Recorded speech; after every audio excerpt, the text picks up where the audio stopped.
This week on Jerusalem Dateline, Israel's Prime Minister and President Trump talk Iran and Jerusalem in Washington. It's encapsulated in one word: Iran. Plus, Rise and Kill, a new book about targeted killings. If someone comes to kill you, rise up and kill him first. And Jerusalem streets are filled with runners for the annual marathon. All this and more this week on Jerusalem Dateline. We're coming to you from the Jerusalem Marathon, where thousands of runners took to the streets. We'll have more about that later in the show, but first let's take a look at the visit of Israeli Prime Minister Benjamin Netanyahu to Washington. Iran is a growing threat to Israel, and that was a key topic when the Prime Minister met with President Trump at the White House.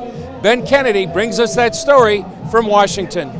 Iran was no doubt a focus during talks with President Trump and Israeli Prime Minister Benjamin Netanyahu, who said that we need to stop this country that chants death to Israel, death to the U.S. Thank you very much. Thank you. Israel's Prime Minister joined President Trump at the White House to talk about, among many things, Iran. If I had to say what is our greatest challenge in the Middle East to both our countries, to our Arab neighbors, it's encapsulated in one word: Iran.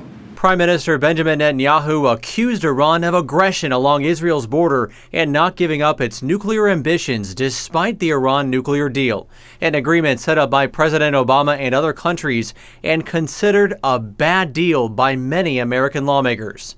Iran must be stopped. That is our common challenge. And Netanyahu wants Trump to attend the U.S. Embassy opening in Jerusalem, set for May, to tie into the 70th anniversary of the founding of modern Israel. We're looking at coming. If I can, I will, but I'll be there again. Israel is very special to me, special country, special people, and I look forward to being there, and I'm very proud of that decision. No decision has been made on the details of a U.S. proposal for peace between Israel and the Palestinians. Jared Kushner's role in brokering a Middle East peace deal came under question in Monday's White House briefing, following his security clearance downgrade. He doesn't have the security clearance we had before. As we've said many times before, I'm not going to comment on any individual security clearance, but to carry on duties today in that meeting. His role wasn't impacted today. The White House meeting came amid allegations of corruption against Netanyahu, who is facing bribery, fraud, and even trust allegations in Israel. Netanyahu was questioned by police ahead of his trip to Washington, where he denied any wrongdoing. Netanyahu will also speak at the annual Pro-Israel Policy Conference here in Washington, hosted by the American-Israel Public Affairs Committee. He'll be following speeches by Vice President Mike Pence and UN Ambassador Nikki Haley Monday night. The UN's bias against Israel has long undermined peace by encouraging an illusion that Israel will just simply go away. Israel's not going away. The United States of America will never compromise the safety and security of the Jewish state of Israel. Ben Kennedy, CBN News, Washington. Netanyahu was a featured speaker at this year's AIPAC conference, talking about the advances of the Jewish state and the dangers of Iran and other threats. Amber Strong has this look at the Prime Minister's message to Washington. Israeli Prime Minister Benjamin Netanyahu is pretty happy with President Trump and wasted no time telling the pro-Israel crowd at the AIPAC Policy Conference. It's especially great to be in America's capital now that he has recognized Jerusalem as Israel's capital. Fresh off of Monday's Oval Office meeting, Netanyahu made it very clear that his relationship with this White House was stronger than ever. We appreciate the efforts of President Trump's superb team. Thank you all for your hard work for peace. When it comes to the state of Israel, Netanyahu got right to it, breaking down what he calls the good, bad, and beautiful facing the country. The good? Israeli technology and defense, like their famous Iron Dome, which he says is due in part to U.S. support. Thank you, Congress, Republicans and Democrats alike. He also called out those who don't back Israel, specifically supporters of the boycott, divestment, and sanctions movement known as BDS. Pretty soon, the countries that don't have relations with us, they're going to be isolated. But what about the bad? Netanyahu pointed straight to one place. We must stop Iran. We will stop Iran. He condemned President Obama's 2015 Iran nuclear agreement and said Iran, along with surrounding nations, are looking for ways to attack. Last week we read in the book of Esther about an earlier Persian attempt to exterminate our people. They failed then, they'll fail now. Netanyahu's list didn't include his mounting legal troubles. On Monday, a former top aide agreed to turn state's evidence against the prime minister in a potential bribery charge. Instead, Netanyahu focused on what he calls the beautiful U.S.-Israel relations, especially when it comes to pro-Israel legislation. Israel hopes that the passage of the Taylor Force Act will make clear to President Abbas that America has zero tolerance for terror. That call for congressional support was clear at AIPAC, with congressmen from both sides of the aisle vowing to back the Jewish state. The security of the United States is strong when our bond with Israel is strong. But while there may be bipartisan support on Capitol Hill, Senator Marco Rubio says it's a different story in the classroom. I'm deeply concerned about what's happening in many American college campuses and the sort of embedded anti-Semitism that we see. Now, over the last couple of days, about 3,600 students have made their way through AIPAC. And that's exactly what organizers say they want to see, a future built on a solid foundation of U.S.-Israel relations. Amber Strong, CBN News, Washington. This is the 5K run as part of the Jerusalem Marathon, where you see a lot of young people and families running together. Well, back in AIPAC at the conference, Netanyahu warned about an aggressive empire by Iran that's trying to surround the Jewish state. His deputy foreign minister, Tzipi Hotovely, gave foreign diplomats a first-hand look at that burgeoning empire along Israel's border with Gaza. Her message, Israel won't give up Judea and Samaria, which would allow Iranian-backed groups to take over like in Gaza. CBN News Middle East correspondent Julie Stahl has that story. Darkness is descending on our region. Iran is building an aggressive empire. Iran, Iraq, Syria, Lebanon, Gaza, Yemen, more to come. Part of that darkness often covers communities along Israel's border with Gaza, such as Sderot. This is Mishkan Ella, a community center named for Ella Abu Kassis. In 2005, a rocket fired from Gaza killed 17-year-old Ella. When the red alert sounded, she threw herself over her 10-year-old brother, giving her life to save his. Sderot is known as the bomb shelter capital of the world. Nearly every home and bus stops and even playgrounds have their own private bomb shelters. That's because residents have just a few seconds to run for shelter when the air raid sirens sound. Israel's deputy foreign minister, Tzipi Hotovely, used this as a chilling example as she took dozens of foreign diplomats along the Israeli-Gaza border. First of all, this is my duty, I think, to let them experience Israel, to see the real challenges on the ground. The same year terrorists killed Ella Abu Kassis, Israel uprooted about 9,000 Israelis from the Gaza Strip in a move known as the disengagement. Since then, more than 15,000 rockets have rained down on civilians in communities close to the border. This was my message in the beginning of the day. Well, 2005, when Israel completed the disengagement from Gaza, people believed that Gaza will become a Middle East Singapore. And it was based on a false narrative, on a false beliefs. And after the rockets came tunnels, another means to launch terror attacks against Israelis. It was important for me to show the complexity of a country that has a real battle, a real war with the Hamas organization, but from the other hand is doing everything in order to give humanitarian aid to the population of Gaza. Each day, some 400 truckloads of food, medicine, and other goods pass into Gaza, and yet attacks continue against Israel.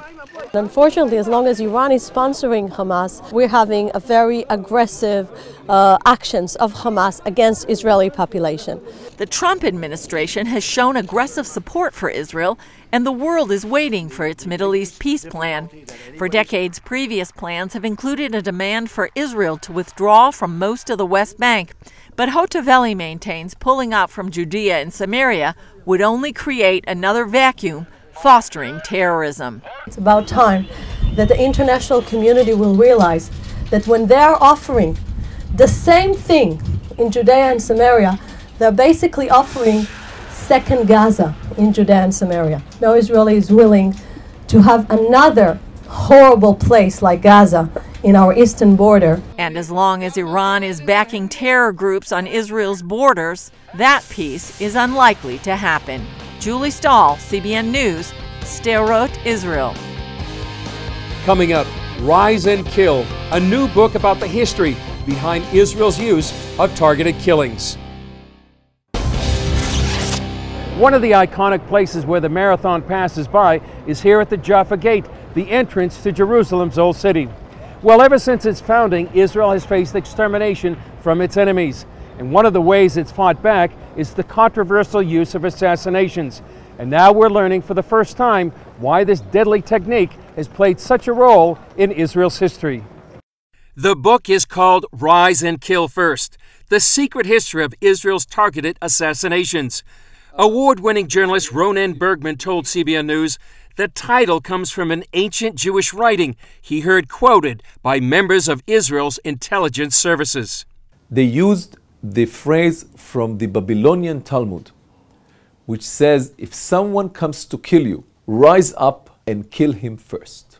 The mindset which says, when every decade your prime nemesis, your chief adversary, your main enemy, declares publicly that its main goal is to destroy Israel, then there's no other choice but rise up and kill him first.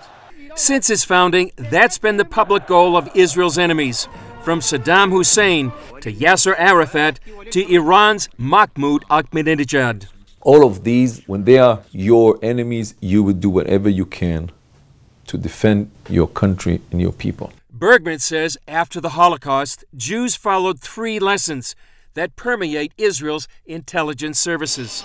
First is that there will always be a Gentile who is after us to kill us. Second, all or most of the other Gentiles will not help, so we can rely only on ourselves. And third is that we need to have a safe haven, a refuge, a country of our own to defend it, and to defend it with all means possible. In his book, Bergman explains the secret that makes Israel's intelligence the best in the world. But there's one extra thought, and that thought is that they are the guards on the wall. They are, if borrowing a phrase from Star Trek, they are the final frontier, guarding the safety of the country and the security of the citizens of Israel and Jews worldwide, not just in Israel. They believe that if they don't work today with everything they have, then tomorrow Jews are going to be killed. Bergman's book takes readers through how Mossad chief Meir Dagan urged Israeli Prime Minister Benjamin Netanyahu and then Defense Minister Ehud Barak to use assassinations and cyber warfare against Iran instead of bombing its nuclear facilities. He also describes the elimination of Hezbollah commander Imad Muniyah, the most wanted terrorist in the world, and how Yasser Arafat escaped dozens of assassination attempts. We asked about the dilemma of targeted killings.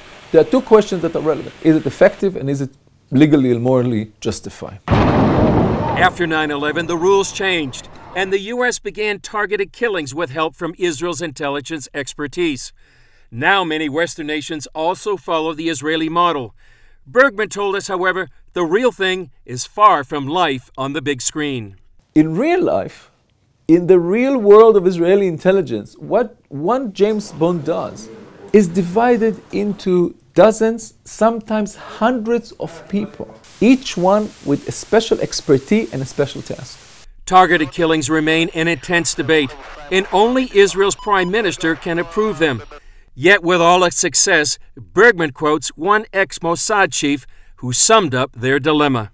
At the core of what we did every day in Mossad was that dilemma of what does a democracy under grave threats allow itself to take and do to defend its citizens, while it knows that it unfortunately might violate other values. Bergman's book took 8 years to write and includes more than 1,000 interviews. I wanted to show how unique Israeli intelligence is, but how entangled its history is with the history of the country. On the eve of Israel's 70th anniversary, Bergman, the son of 2 Holocaust survivors, sees it as a contribution to the ongoing remarkable story. Sometimes I walk in the streets of Israel and I say, this is really a miracle. I think what was achieved here during the last 110 years since the early 20th century can not be described as nothing but a miracle, and I'm so happy to be part of that.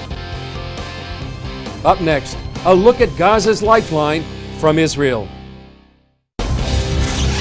Here we are in the Old City, just across from the Tower of David Museum, as the runners continue to pass by. As we mentioned in an earlier story, and here some of the runners are enjoying their time, although Israel faces threats on its southern border, it still must provide goods to Palestinians living inside Gaza. 2 years ago, CBN's Julie Stahl went to that vital crossing and showed how some of the provision given to the Palestinians are materials that can be used against the Jewish state. Palestinians claim the Gaza Strip is under siege from Israel. Yes, Israel and Egypt enforce a total blockade to prevent weapons from going to Hamas in that region, but it's far from a siege. It's a little bit complicated, but unfortunately, it's not the border between Swiss and French. Egypt closed its border with the Strip last year, leaving Israel as the sole provider for Gaza. This crossing, known as Kerem Shalom, serves as a lifeline for Palestinian Arabs in the Gaza Strip. It's not a pleasant place. A lot of concrete, a lot of weapons, a lot of shelters, a lot of cameras, but the reason is that we have to serve innocent people, but they are from territory that we have threat, that been occupied by groups of terror. Israel facilitates the passage of food, cooking fuel, building materials, and other necessities. Many Gazans are poor and unemployed, yet Gaza also benefits from this crossing because it can export vegetables, home goods, and scrap metal to Israel and elsewhere. Thousands of tons of goods are transported each day from Israel and moved through 12 giant rooms on this 160-acre plot. We share the same rooms, but not the same hours. When we finish our procedures, we go outside and allow the Palestinian team that are nearby us take the goods to the Palestinian side. Ami Shaked runs the Kerem Shalom crossing, where both Israelis and Palestinians work, but never see each other. When you've been attacked hundreds times by groups of terror, trust is not the first stone that you put in this building. We don't try to build here relationship. We try to live under threat. You might think that since Kerem Shalom is such a lifeline, that it would be spared, even protected. This crossing point have a bad history with attacks. In 2008, it was totally destroyed by attack of Hamas groups. In 2012, it was attacked by Jihad Global from Egypt, and Egypt is not far away from here, it's 100 meters. And between these things, it was attacked by rockets and mortars from Gaza side. In addition to attacks, there must be constant monitoring to prevent smuggling attempts that bolster the enemy. I can tell you that in the last months, we kept here 2 kinds of important chemicals. Let's say that they're enough for 5,000 rockets. And that's not all. Israel says Hamas is stealing 95% of the cement intended to rebuild Gaza and using it to build tunnels to attack Israel. We found our cement on tunnels underground inside Gaza. In April, the army exposed a tunnel near Kerem Shalom intended to infiltrate Israel and attack civilians. About 60,000 Israelis live in this area around Gaza. Sharon Calderon is one of them. This is something terrifying. We don't know when the terrorists are going to get out and from where. Shaked pointed out that although Israel pulled out of Gaza in 2005, uprooting 9,000 Israelis in the process, attacks continue. Israel, even under threat, do the best that she can to help the people of Gaza to live a normal life. But unfortunately, the most of the things are not in the hand of Israel. That's why it's important that the international community somehow convinces the Gazans of the need to help themselves. Julie Stahl, CBN News, Kerem Shalom, Israel. Running in the largest Jerusalem winter marathon yet. More than 35,000 runners participated in this year's Jerusalem Winners Marathon, running through the streets of the city on a chilly and windy morning. A record number of 4,000 of them from 72 countries around the world. This is the 8th Jerusalem Marathon, but the first one since President Trump recognized Jerusalem as the capital of Israel and planned to move the U.S. Embassy from Tel Aviv to Jerusalem. It's not just move, it's the recognition. Not that we needed it, but the fact that the United States of America recognizes Jerusalem as the capital of the Jewish people. And today you see people run the streets where kings and prophets walked here in the city of Jerusalem. It's very exciting times for us. Jerusalem Mayor Nir Barkat told CBN News that the marathon is more than just sport. The marathon is not just a sportive event, it's a spiritual event. To showcase the city, to go in and out the old city, to see the beautiful sights of the most beautiful city in the world is a big deal. It's amazing, it's humbling and incredible that you can just run a race through the old city. The race begins near Israel's Knesset and takes runners through the old and new city. The event includes a marathon, half marathon, 10-kilometer, 5-kilometer, and family run. Barkat says the marathon gives runners a better understanding of the city. In Jerusalem is a marathon you have to do at least once in your lifetime. To understand the challenges, to understand the city, to feel the city, to breathe the city. It's a bit emotional actually, because as a kid you study it in school and you read about it, but to be here, it's not the same. It's a wonderful city. It's a real, it's a special activity, special place. It's a special run, a special marathon for me and for I think everybody else. Well, maybe someday you can join the runners here in Jerusalem's Old City as they pass through historic Zion Gate. Well, that's it for this edition. Thanks for joining us. Remember, you can follow us on Facebook, Twitter, Instagram, or YouTube. I'm Chris Mitchell. We'll see you next time on Jerusalem Dateline.